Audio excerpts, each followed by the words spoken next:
Number 3, pag-invest sa pera na kailangan mo. Isang malaking kamalian ito sa investing na dapat mong iwasan. Marami kasing tao madaling madala sa hype at gusto kaagad tumalon dahil malaki daw ang kitaan nang hindi man lang nag-iisip o inaalam yung financial capacity nila sa ngayon. Mag-i-invest ng pera, pero ang katotohanan ay kailangan niya yung pera na yun ngayon or gagamitin niya pala yun this month.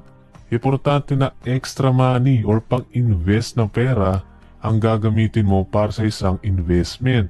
Kaya dito pumapasok yung kakayahan mo na mag-budget or na i-track yung pera mo. Meron ka ba talagang nakalaan na pera para sa investing o wala? Magkano bang average na expenses mo? Magkano rin bang net income mo kada buwan? And so on. Kailangan na maunawaan mo muna ito bago ka sumugal kagad ng pera sa isang investment.